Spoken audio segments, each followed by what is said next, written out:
Tonight's featured love-filled readers are Kaveh Akbar, Ellen Bass, Christian Anton Gerard, Nomi Stone, and Kelly Grace Thomas. Thank you for still being here. Please support these amazing poets by purchasing their books through independent bookstores or directly from their publishers. Authors and small businesses need our support now more than ever. And the links are all available in the PDF, and I will post them to the chat window as well as the readers are reading.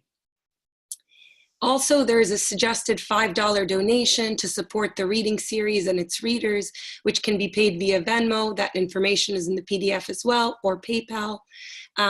And the funds will be distributed among the readers and the series. Contributions are always welcome, but never required. So without further ado, was Kaveh able to join back on? He's not here. He's here. Right? He's here. He's here. Fabulous.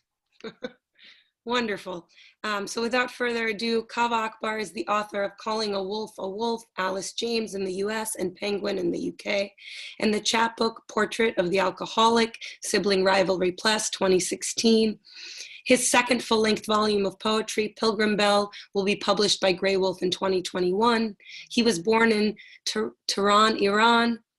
He teaches at Purdue University and is in the low residency MFA programs at Rudolph College and Warren Wilson. He's currently editing an anthology of poetry of the spirit for Penguin Classics.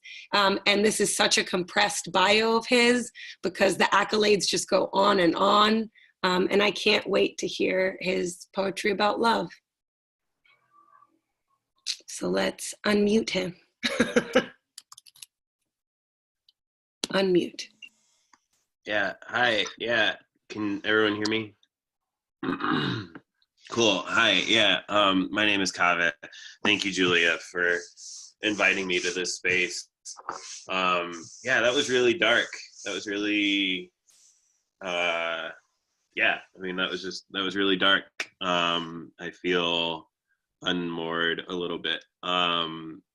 But yeah, I'm grateful to be here with you guys. And yeah, I have one longer poem that I'm gonna read. The ostensible conceit of our being here is to read poems about love.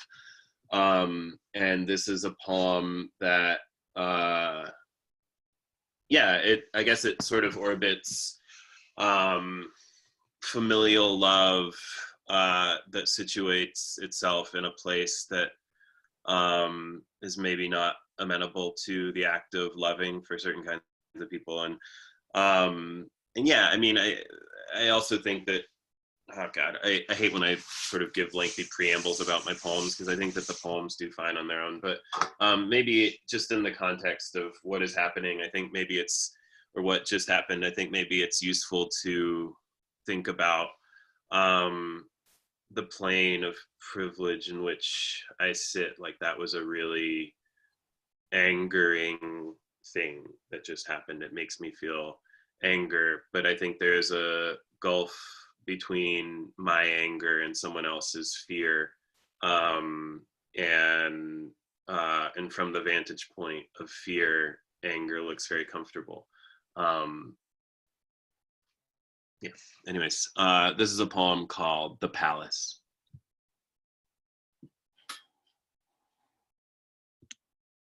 It's hard to remember who I'm talking to and why. The palace burns, the palace is fire, and my throne is comfy and square. Remember, the old king invited his subjects into his home to feast on stores of apple tarts and sweet lamb, to feast on sweet lamb of stories. He believed they loved him, that his goodness had earned him their goodness. Their goodness dragged him into the street and tore off his arms, plucked his goodness out, plucked his fingers out like feathers. There are no good kings, only beautiful palaces. Who here could claim to be merely guilty? The mirror, my life growing monstrous with ease. To be an American, my father left his siblings believing he'd never see them again. My father wanted to be Mick Jagger. My father went full ghost, ended up working on duck farms for 30 years. Once asleep, a couch, he coughed up a feather. America could be a metaphor, but it isn't. Asleep on the couch, he coughed up a white duck feather. There are no doors in America, only king-sized holes. To be an American is to be a scholar of opportunity. Opportunity costs. Every orange I eat disappears the million peaches, plums, pears I could have eaten but didn't. In heaven, opportunity costs. In her heaven, my mother grows peaches, plums, pears, and I eat them until I pass out and wake up in heaven, wake up and eat some more. I couldn't dream of doing anything by halves. Whatever it is, I'll take the whole bouquet. Please and soon. Are you still listening? Every person I touch costs me 10 million I'll never meet.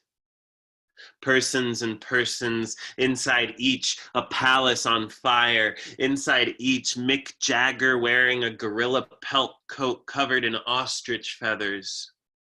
He calls it glamouflage. What's gone but still seen? Luckless soldiers, the pencil pushed slowly through my brother's tricep. What's gone but still seen? He didn't scream, just let his eyes water. If I smile even a little, they start sharpening their swords. And they're right. This is no time for joy. This is no time. The palace burns, pencil pushes slowly through my brother's brother. What's still but seen gone? A king governs best in the dark where you can't see his hands move. A king doesn't see us watching the king. We sew God's initials into our work shirts while our babies get thinner. The babies do not see us watching our babies get thinner. Our babies born addicted to fear of babies. Our babies gumming apples in the sun. America, the broken headstone. America, far enough away from itself.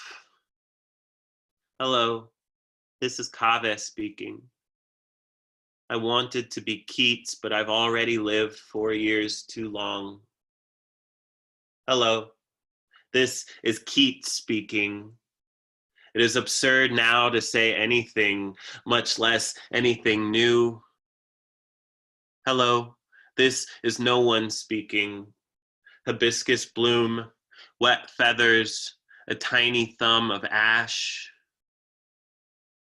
To be American is to be a hunter. To be American, who can be American? To be American is to be what? A hunter?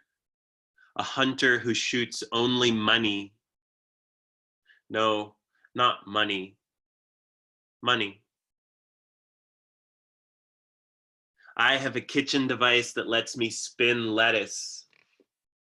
There is no elegant way to say this. People with living hearts that could fit in my chest want to melt the city where I was born.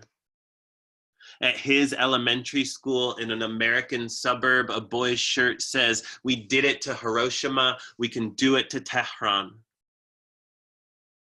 At his elementary school in an American suburb, a boy's shirt says, "We did it to Hiroshima, we can do it to Tehran."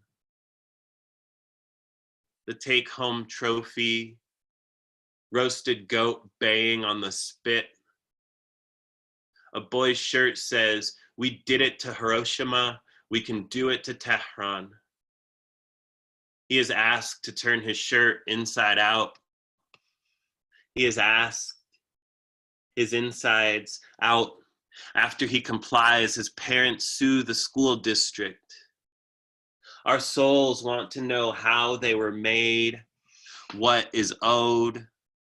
These parents want their boy to want to melt my family, and I live among them. Palace throne, comfy, burning. I draw it without lifting my pen. I draw it fat as creation, empty as a footprint.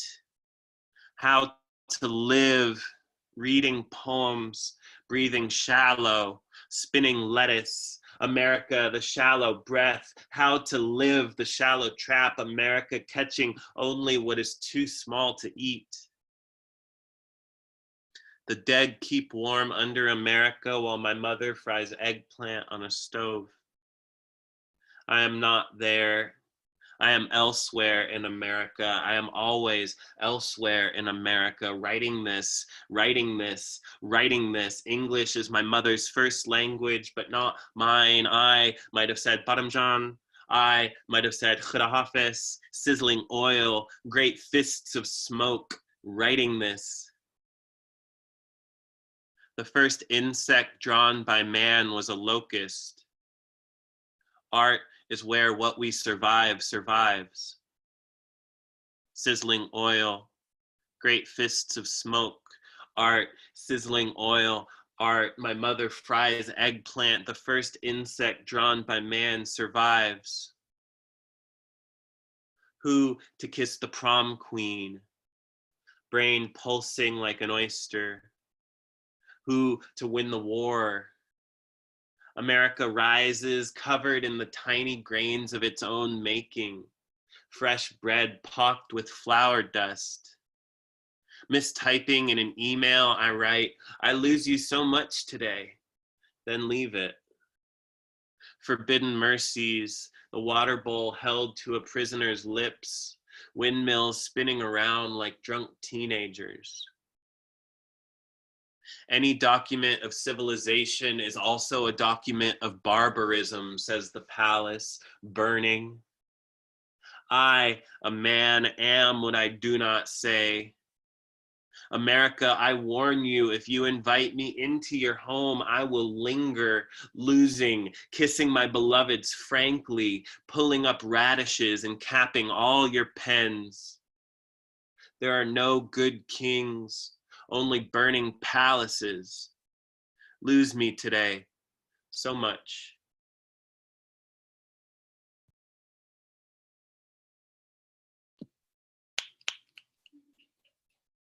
That's the real drawback, is we can't hear the applause and the mms that are made while you're reading. I'm a big mmer while people read. That was amazing. Thank you so much. Please buy the book. I'm trying to figure out how to turn the chat feature back on because I blocked it so that I can share the links, but they're in the PDF document. So next we have Ellen Bass, who is celebrating her newest poetry collection, Indigo, which is stunning. To say that it's stunning is an understatement for what it is. Her poems appear frequently in The New Yorker and American Poetry Review. She's a chancellor of the Academy of American Poets and teaches in Pacific University's MFA program. A woman who really needs no introduction, and I cannot wait to hear her read. So let's unmute her. Thank you, Kaveh. That was really, that helped. That helped make a transition. Really appreciate it.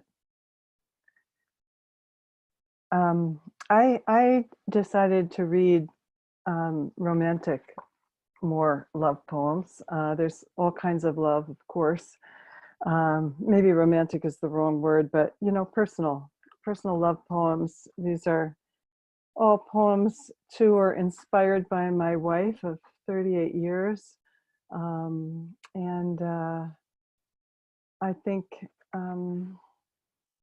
we just could use some regular old love. The morning after.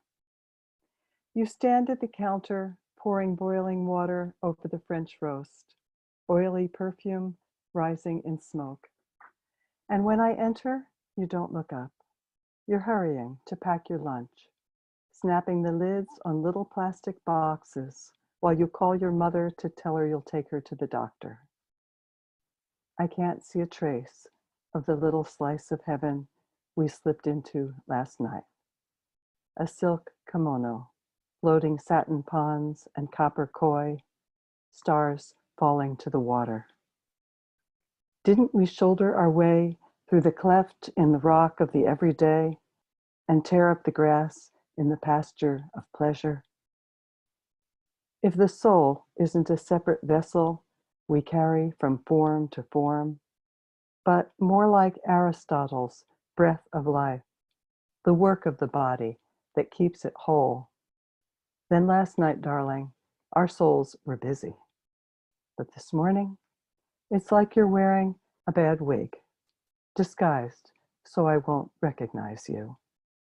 Or maybe so you won't know yourself as that animal burned down to pure desire. I don't know how you do it. I want to throw myself onto the kitchen tile and bare my throat. I want to slick back my hair and tap dance up the wall. I want to do it all over again. Dive back into that brawl, that raw and radiant free-for-all. But you are scribbling a shopping list because the kids are coming for the weekend. And you're going to make your special crab cakes that have ruined me for all other crab cakes forever. There was a time about maybe 10 years or so into my marriage. We always say the first 20 years are the hardest. And about 10 or 15 years in, I realized that everything that irritated me was a possible poem. And so I started to react to irritations differently. My first thought instead of was, oh my God, how am I going to stand you, was, what can I do with this? The small country. The small country. Unique, I think, is the Scottish turtle. That hesitation when introducing someone whose name you've forgotten. And what could capture cafuné, the Brazilian Portuguese way to say, running your fingers tenderly through someone's hair? Is there a term in any tongue for choosing to be happy? And where is speech for the block of ice we pack in the sawdust of our hearts? What appellation approaches the smell of apricots thickening the air when you boil jam in early summer? What words reach the way I touched you last night, as though I had never known a woman, an explorer, wholly curious to discover each particular fold and hollow, without guide, not even the mirror of my own body. Last night you told me you liked my eyebrows. You said you never really noticed them before. What is the word that fuses this freshness with the pity of having missed it? And how even touch itself cannot mean the same to both of us, even in this small country of our bed, even in this language with only 2 native speakers.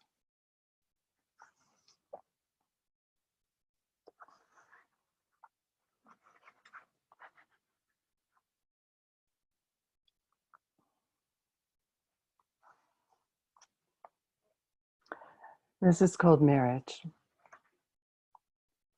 When you finally, after long suffering, lay the length of your body on mine, isn't it like the strata of earth, the pressure of time on sand, mud, bits of shell, the moving water, wind, ice that carry the minutes, minerals that fuse sediment into rock?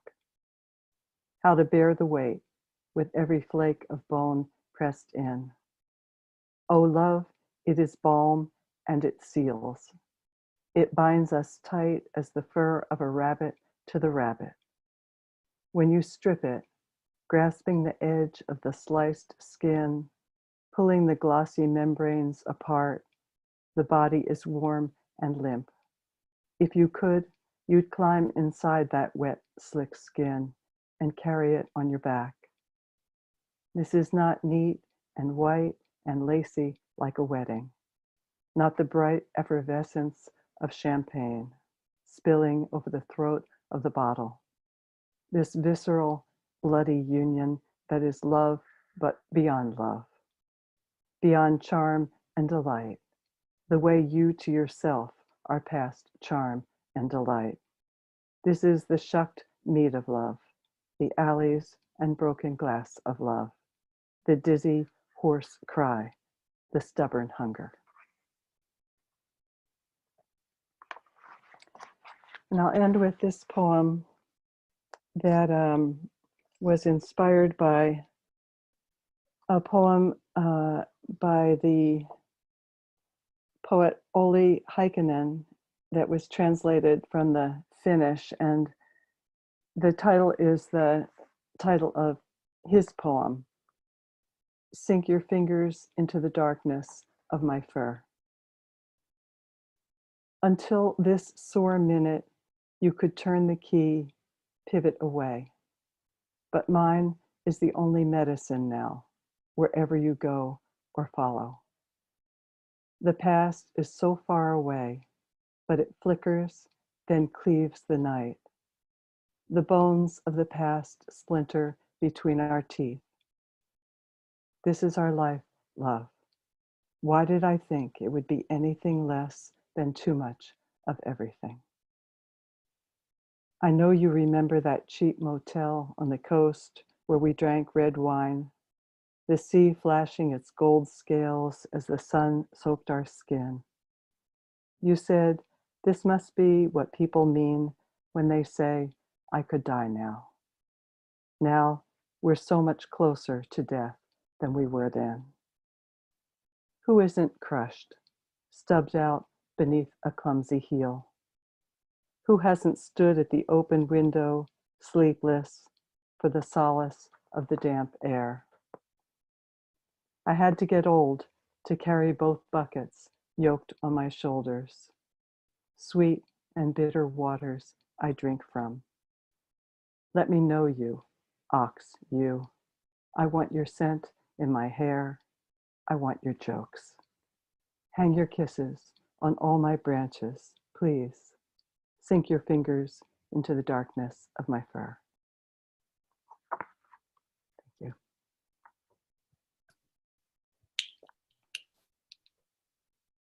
Amazing. Thank you so much. And the morning after truly ruined me for all other love poems forever. Our next reader is Christian Anton Gerard, who is a woodworker and a poetry editor at Three Elements Literary Review. He is the author of Hold Fast, CNR Press, and Wilmot Here Collect for Stella, WordTech. Gerard is the Associate Professor in Creative Writing at the University of Arkansas, Fort Smith. So excited to hear the poems. And once again, please do check the PDF document that's on Facebook for where to buy all of these amazing, beautiful books. So.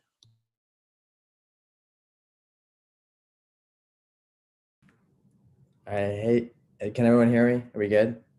Okay, Ellen, that was incredible. Kaveh, thank you. Oh, whew, this is amazing. Julia, thank you for putting this together. So I don't, excuse me, I don't talk a lot between poems, so I'll just read and then we can discuss later if there's not, if that happens. But I just like to read the poems. So I'll read from both books and then this new project that I'm working on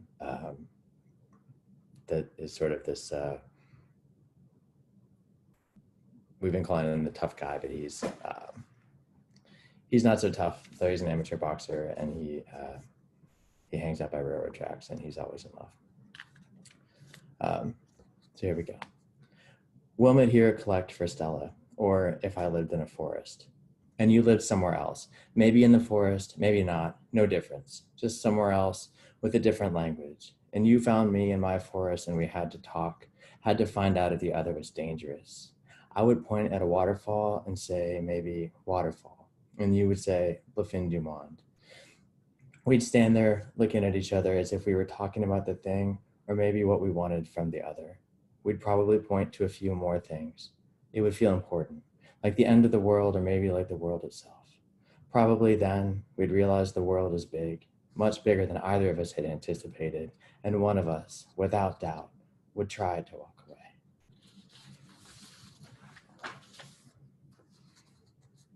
This is called Anargea, which is the 16th century and before, this is my super nerd coming out, word for how we try to make how we feel happen on a page for others. They called it Anargea. A lace blouse and her hip-limming paper skirt. Dressing's enough to know the body craves touch. One way or another, how a moment reveals itself. She was once marionette, once a dictator. She wanted seamstress fingers, blues voice. Point, counterpoint, this whole evening. Not a hand to mouth, but a hanging paper lantern. And then the wind.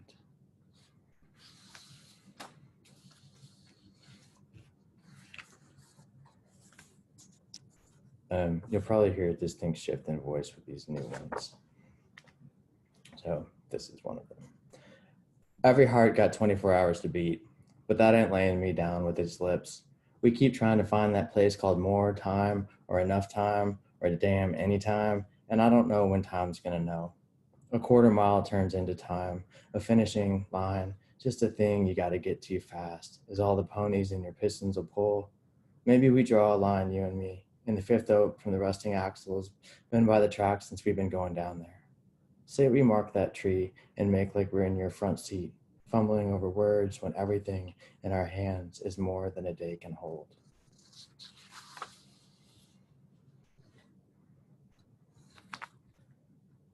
In the verb. Thing about waiting on someone is that you think real hard on what it means to make yourself an equal, opposite reaction to an action ain't been actioned yet. I've seen Mars so many nights this summer, I think we're growing close.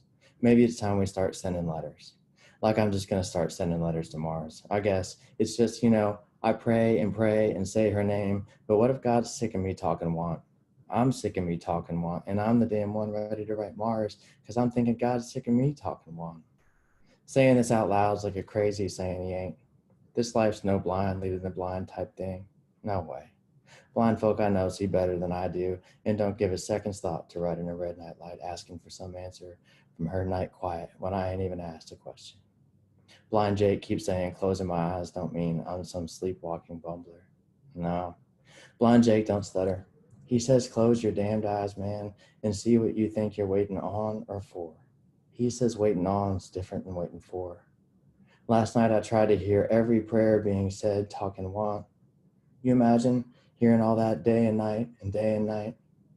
The thing about waiting on someone is that you think real hard on what it means to make yourself an equal opposite reaction to an action ain't been actioned yet.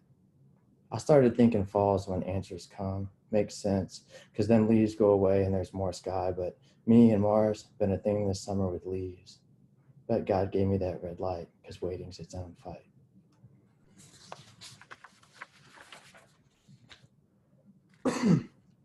And this one is telling me enough. I've been trying to write about my son, which is, it just feels hard to get right. But this one I was happy with. And tomorrow he turns 7, and this was to him on his 2nd birthday. So to Ansel on his 2nd birthday. I should have written you last year. I should have written 365 words. It seemed too much for me. It was. My son, 750 days have happened.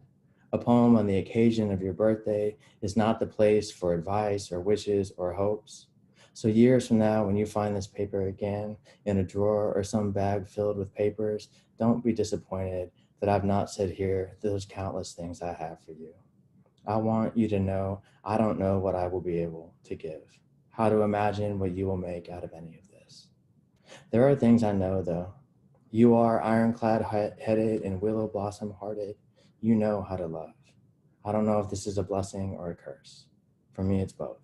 For me, it depends on the day. You will feel what others can't imagine, the way you make daddy and I am sometimes, a trochee others, a spondy when you're on the verge of dancing. Thank you for verging the verge, erasing it, for dancing without knowing others ask whether or not to dance. Maybe this will change and maybe not, yet this record remains. Ansel Christian Gerard. It's a clever innocence with which you do your sorcery. That's Jackson Brown. He always makes me feel in love. Love like the iris you found last week beneath the bushes by the deck. You nodded as your mother said, purple. Do you like purple? You knelt down and took the iris petals in your hands. You cupped them as one might carry a baby hedgehog from one hedgehog place to another. And if the pictures and matchbox cars were lost, I'd have that always. Listen, you have what matters from love. Never in my whiskey oblivioned eyes, never your name slurred out my drunk mouth. A poem on this occasion, Ansel, can only be to say thank you for running to instead of from when I come home from work.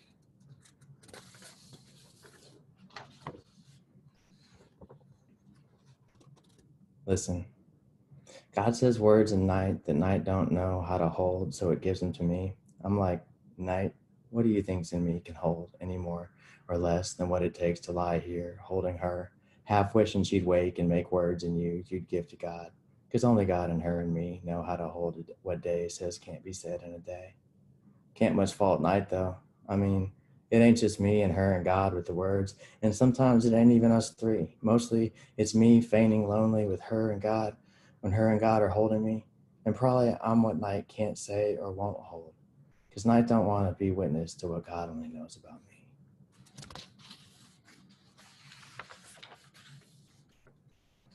That's my last one was called Forecast. This morning I cut my hair and left my beard. I want you to know you're with a man when your face is close to mine. There are times I'm not strong, but I'll save that for the night. I want you to see my whispers rise like fireflies from my chest. A man should always be full of fireflies. But this morning after the sun rose, I was full of prayer. I stood in the steam, the water falling from my shoulders, chest as if I was a mountain. I thought of you with my hands. I said prayers out loud, like the morning, our kitchen table, our mouths holding the sky.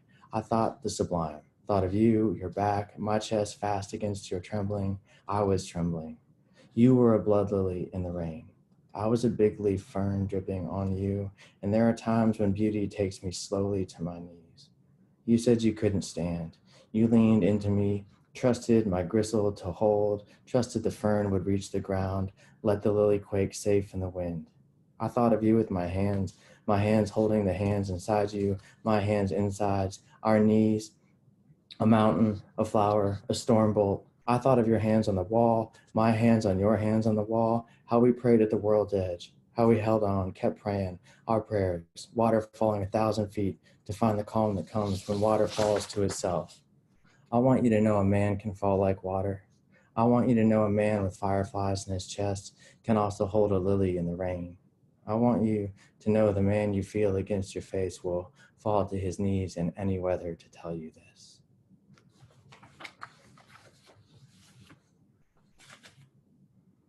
Thanks, Alice. Oh, you really got me with your sun poem. Our next reader is Nomi Stone, who is a former Philadelphian who I miss dearly.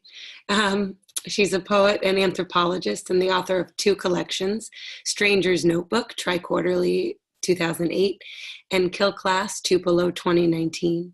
She's an assistant professor in poetry at the University of Texas, Dallas. And lately, she says she's been writing a lot of love poems.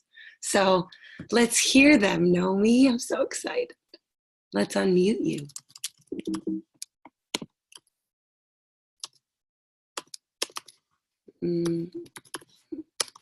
Is Nomi not here?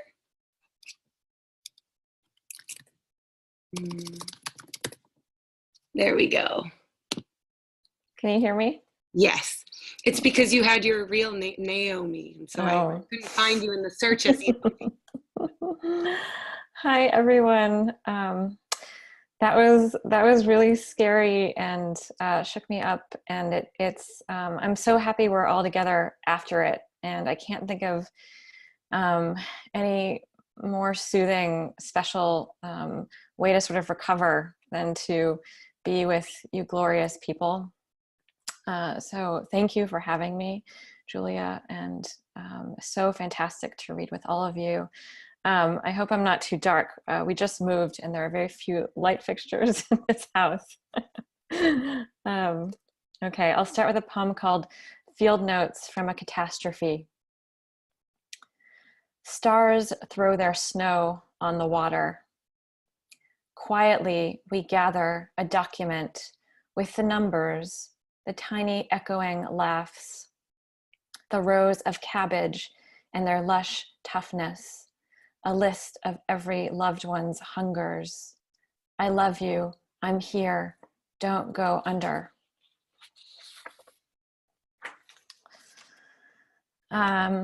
This next poem is called On World Making, and it's actually a loss of love poem. I wrote it, my now wife, so it has a happy ending, but my now wife and I broke up for some months the first year we were together, and I wrote this poem in this time. So it's called On World Making, and the philosopher mentioned is Judith Butler. To love is to tell the story of the world. There was an ocean with a boat, mountains, a meadow too painful to stare at directly. Haven't I been here before? Yes. No, not quite here. It's not as if, the philosopher writes, an I exists independently over here and then simply loses a you over there. In the mist, a man rigs the Suzel, little red boat.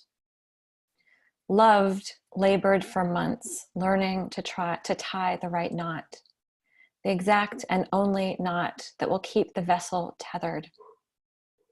She rehearsed for the worst possible thing.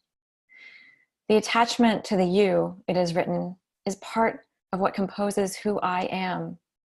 I knew those hands, hers.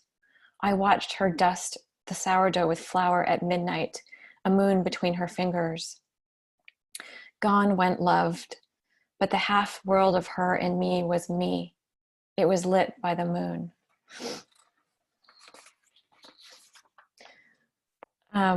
And now, as a segue, I'm going to read a poem that I wrote in our honeymoon, just so you know that everything turned out fine. When you swim, make your whole body like a lung, says my wife, Rose, on our honeymoon. Yes, let the body swell and contract with the waves, which I try to remember when I follow her into the sea, not heeding the ambulances in me as we skim above urchins, their million arms. At dinner later, over spaghetti carbonara and tiny silver sardines also soaked in oil, we talk about how there are some people who are both afraid and uncurious and never leave their homes. Others are very curious about the world, but sometimes afraid. I think but don't say, we are equal parts curious, but me more afraid. My stroke is sloppy, so she teaches me how to frog my legs and arrow my arms, and every day I swim a little farther above the spines. I like it. The worm in my stomach tells me to leave, and I endure it longer till it passes. I have been so afraid of my body, measuring everything wrong or weak. The mononucleosis that lasted a year, a long cough, and the mistake of my lung skin folding on the x-ray, miming a spot. I wept. I died again in my mind. Oh, Rosie, I want to be brave, and I can. Last year, you were pissing on my leg after a jellyfish stung it when a wasp zoomed in. You gave me a look to say, Nomi, relax. And instead, I flailed your we into your face. This year, I let the wasps pass, haloed with a green gold fear. Then they pass, they pass.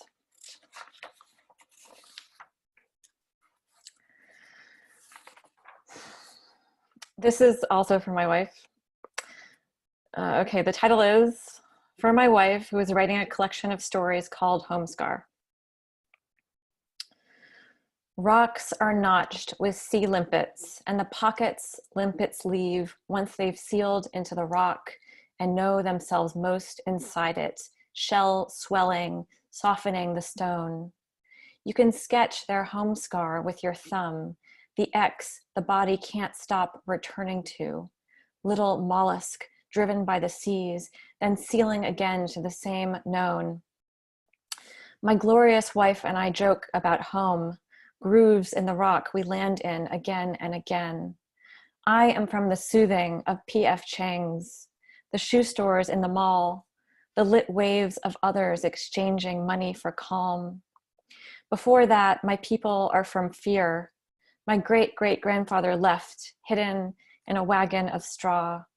He crossed the ocean early, just before he couldn't. I am from fear.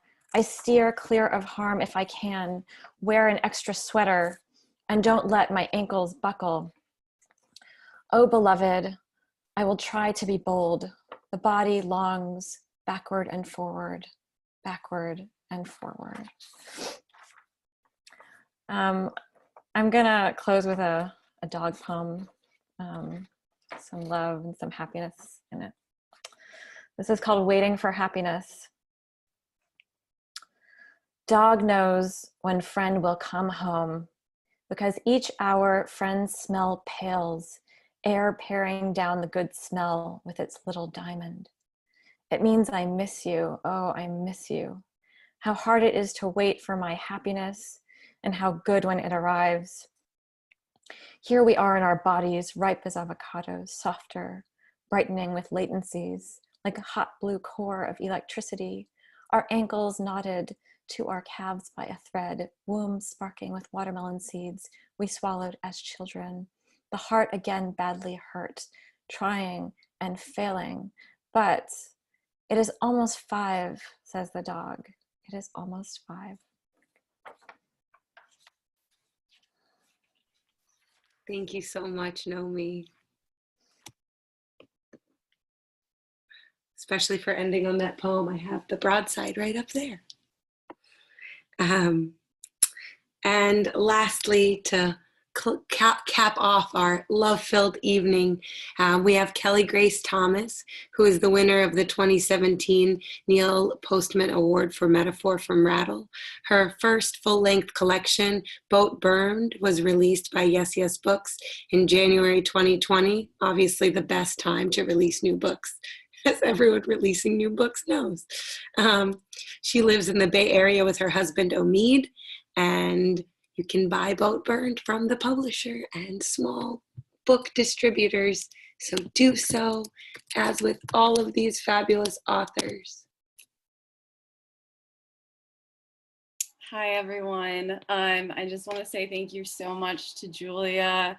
You are just such a light of love and language, and I'm so happy to be in this space.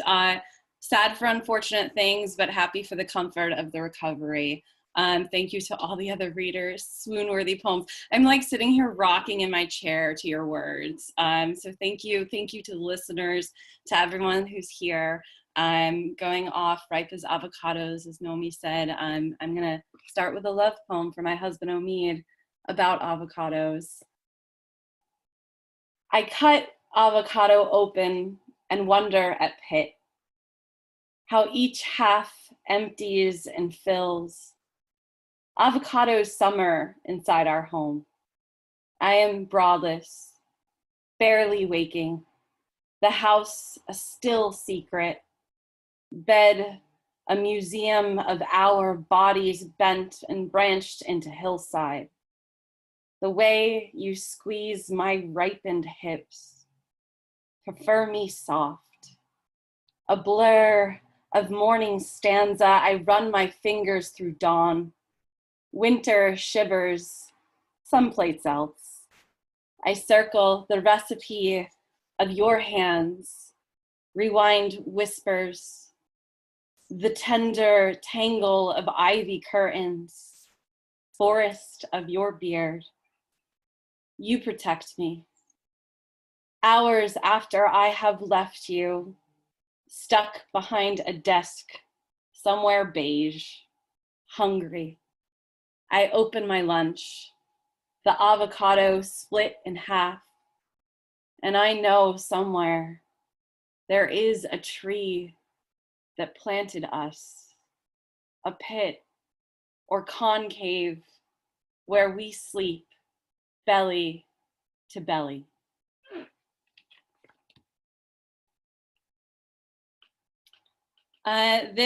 This next poem is a love poem for my mother. Her name is Letty, and it starts with an epigraph from Araceli Escarmay, and it says, "We must build houses for our mothers in our poems." And the title is "The Houses I've Built." After school, I did what any girl might. Cursed algebra, snuck in a smoke, thought about the bodies that raised us, the blackouts and parties. I gave myself away for an ugly swig of eyes. Mom, I can't blame you for these walls. The weight of the word wife, always so heavy. But I want to be more than what I please. I am learning to say no, to build my own roof, but I call you crying. And you ask about Omid first. Worry he has left me. Worry each meal will have an empty seat that looks like him. You gave so much.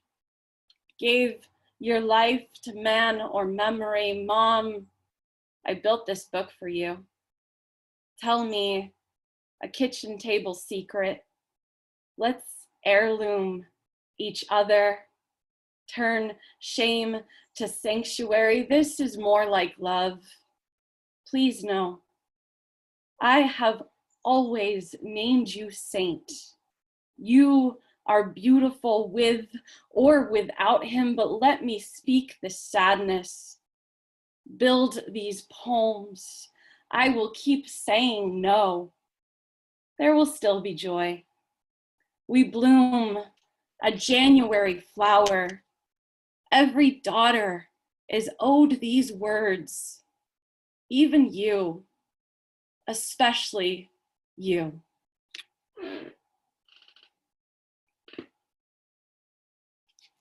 It's kind of weird, it's like eerie.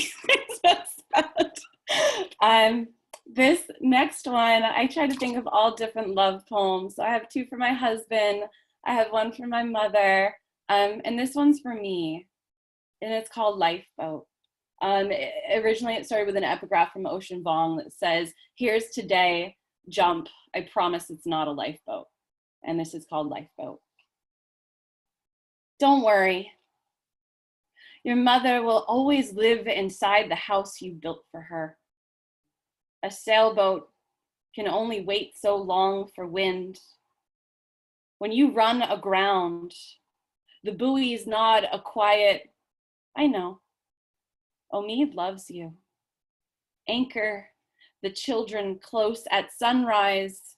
You write about the morning after your sister almost died. Then your mother. The many ways the sea tries to take. They say, "Tell me a story," and you never know the right way to spill.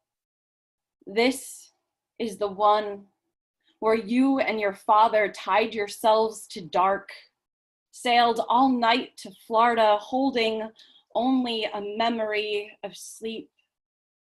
This was the biggest goodbye. Your legs still rock. Now in the morning, you look at the clouds you named together, how each of you chose your shape.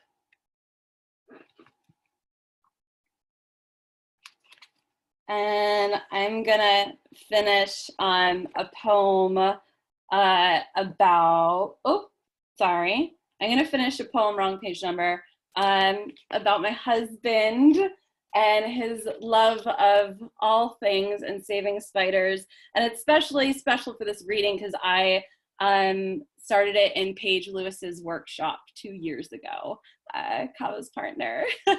So shout out to Paige and all their awesomeness. This is called Small Things. Oh, just backstory, I used to live in LA and have moved to a suburb of the Bay Area called Walnut Creek. Small things. The webs of Walnut Creek are all spun white. In our new town, I notice each grocery store glare, sticky stares follow Omid down each aisle. Still, my love keeps quiet hands, wears kindness like salt and pepper stubble. I study him as he hums to houseplants. It's been hard for me to learn a love so gentle, to believe him when he chants me close, hushes gorgeous until I fall asleep. In the morning, he scrambles eggs. Spatula in hand, he spots the lonely daddy long legs in a quiet corner. The wall weaver, nestled next to light, he says, needing a home is such a small thing to be forgiven for. He lets the delicate geometry stay. I am slow to learn how to handle a living thing. I study Omid as he smiles at spiders. I ask him how. His speech, soft as saffron, breath, a net I lean against. He tells me he's been called a terrorist more times than he can count. His answer, save something smaller. Call each a guest, leave all doors open.